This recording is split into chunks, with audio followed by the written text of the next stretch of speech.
मित्रांनो नमस्कार. मागच्या आठवड्यात संसदेच्या अधिवेशनात अमित शहांनी एक विधान केलं की काही लोक आंबेडकर आंबेडकर आंबेडकर असा जो काही घोषा लावतात आणि आंबेडकरवादी असण्याचा आव आणतात, पण त्यांना आंबेडकर कशासाठी हवे असतात याचा ते कधी कोण विचार करत नाही. आंबेडकरांचं नाव हे राजकीय स्वार्थापोटी घेतलं जातं. आंबेडकरांनी संविधान निर्माण केलंय आणि जेव्हा संविधानाचा विषय काढून हिंदुत्ववादी विचारांच्या पक्षांना, उजव्या विचारांच्या पक्षांना, ज्यांना मनुवादी संबोधलं जातं, त्या पक्षांना सरळ सरळ म्हणायचं तर भारतीय जनता पक्षाला जेव्हा टार्गेट केलं जातं, तेव्हा हे सारे पक्ष जे आहेत किंवा भारतीय जनता पक्ष असो, विश्व हिंदू परिषद असो, शिवसेना असो, हे सगळे हिंदुत्ववादी गँग जी आहे ती बाबासाहेबांचं संविधान बुडवायला निघालेत. हे संविधान रद्दबातल करायला निघालेत. त्यांना संविधान बदलायचं आहे असा एक नरेटिव्ह, असा एक अजेंडा जो फेक आहे तो राबवण्याचा प्रयत्न केला जातो. त्यातून अमित शहा जे बोललेत त्यातला तो एक तुकडा काढून, म्हणजे नेहमीप्रमाणे कोणी असो, म्हणजे हेही काही धुतल्या तांदळासारखे नाही आहेत.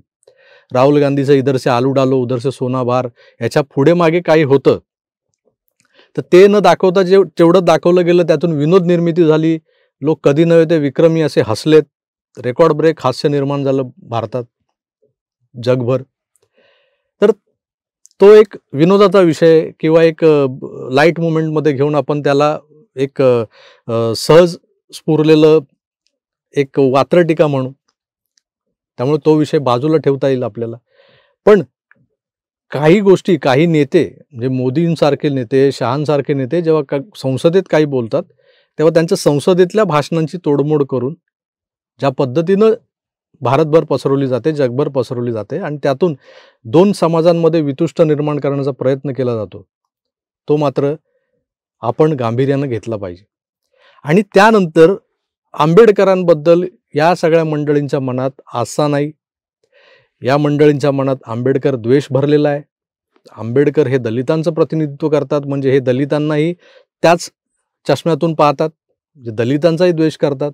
आज जर तुम्ही मोदींच्या मागच्या संपूर्ण कारकिर्दीचा पंतप्रधान म्हणून जर नीट अभ्यास केला तर मोदींनी या समाजातल्या कुठल्या वर्गांना प्राधान्य देऊन त्यांच्या विकासाकडे लक्ष दिलेलं आहे किंवा त्यांच्या विकासासाठी झटलेलं आहे हे तुमच्या लक्षात येईल. पण विरोधकांचं काम असतं बोंबाबोंब करणं आणि ते करायला लागलेत. आता हे करत असताना काँग्रेसींची फितरत काय किंवा काँग्रेसींचा इतिहास काय याचा कधी विचार केलाय? या काँग्रेसींनी याच घटनेचे शिल्पकार असणाऱ्या डॉक्टर बाबासाहेब आंबेडकरांना जास्त काळ संसदेत टिकूच दिलं नाही.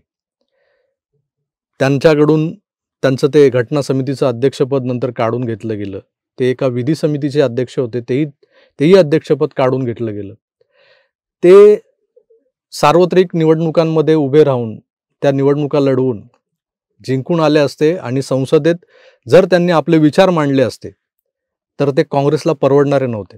आणि हे जाणून घेतल्यानंतर काँग्रेसनं अतिशय योजनापूर्वक बाबासाहेब आंबेडकरांना 2 सार्वत्रिक निवडणुकांमध्ये पाडलंय, त्यांना निवडून येऊ दिलं नाही. त्यामुळे काँग्रेसला दलितांचा म्हणा किंवा बाबासाहेब आंबेडकरांचा म्हणा किती पुळका आहे हे जगजाहीर आहे. त्यानंतर ही मंडळी आता भारतभर आंदोलनं करायला लागलीत आंबेडकरांचे फोटो घेऊन आणि ते नाचवून, ते दाखवून जणू काही मीच आंबेडकर, मै ही आंबेडकर, जसं ते मै अण्णा हजारे नावाची जी चळवळ निघाली होती त्या पद्धतीनं आंबेडकर हा एक विषय घेऊन हे सरकार पाडायला निघालेत. पण हे काय एरागाबाळ्याचं काम नव्हे.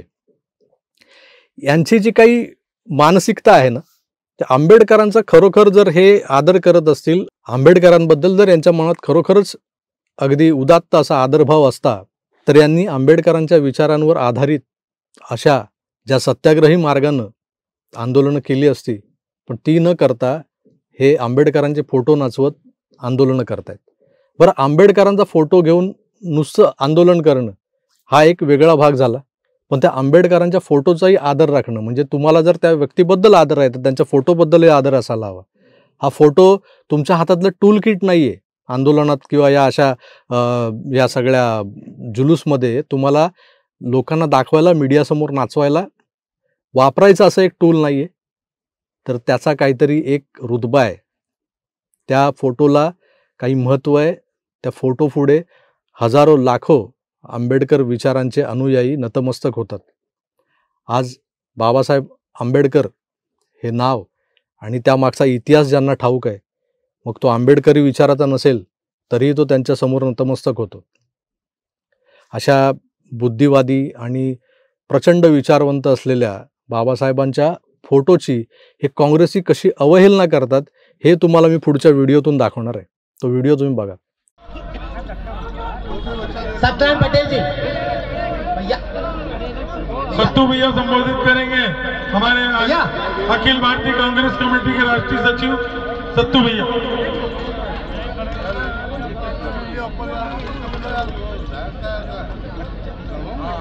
आदरणीय सत्यनारायण पटेल जी तो माईक. पाहिलं मित्र, ही आहे काँग्रेसी मनोवृत्ती. यांना बाबासाहेबांशी काही सोयर सुतक नाही. बाबासाहेब आंबेडकर यांच्यासाठी सोरोसने सुचवलेलं एक टूलकिट आहे. या टूलकिटचा वापर करून ते आज दिल्लीत आणि दिल्लीजवळच्या सगळ्या उत्तरेतल्या बेल्टमध्ये आंदोलनं करतायत. अमित शहांना कोंडीत पकडण्याचा प्रयत्न चालू आहे. पण अमित शहा जे काही बोललेत ते संसदेच्या अभिभाषणाच्या पटलावर आहे आणि ते भाषण कुणीही तपासू शकतो. तुम्ही, मी, सत्ताधारी, विरोधक, कोणी. त्यामुळं अमित शहा जे काही बोलून गेलेले आहेत त्यातला जो त्यांना हवा आहे तेवढाच तुकडा त्यांनी व्हायरल केलेला आहे. त्याच्या पुढचं त्याच्या मागचं जे काही आहे ते जाणीवपूर्वक लपवून ठेवलेलं आहे. पण ते आजही विविध चॅनेल्सवरच्या त्या फुटेजमध्ये अवेलेबल आहे. आपण ते पाहू शकतो. आणि विशेषतः ज्यांना बाबासाहेब आंबेडकरांबद्दल इथे हृदयाच्या एका कप्प्यात जो आदर आहे तो आदर कधीच कमी न होणार असल्यामुळं त्यांचा कोणीतरी अनादर केला आहे हे एका तिसऱ्या माणसानं सांगून पटण्यासारखं नाही आहे. त्यामुळं मित्रहो, खात्री करून घ्या, त्या क्लिप्स बघा आणि त्या क्लिप्स बघितल्यानंतर ह्यांचा जो नंगानाच सुरू आहे आंदोलनाच्या नावाखाली, बाबासाहेबांचा फोटो पायाशी घेत त्याच्यावर त्याच्या मागे काहीतरी पॅडसारखा वापर करून लिहिलं जाते, म्हणजे तुम्ही बाबासाहेबांच्या फोटोंना अर्थात बाबासाहेबांना किती आदराने वागवताय हे स्पष्ट झालेलं आहे. तुर्तास मी इथेच थांबतो. पुन्हा भेटूच. तोवर आपली काळजी घ्या आणि पाहत राहा आकार DG9. धन्यवाद. नमस्कार.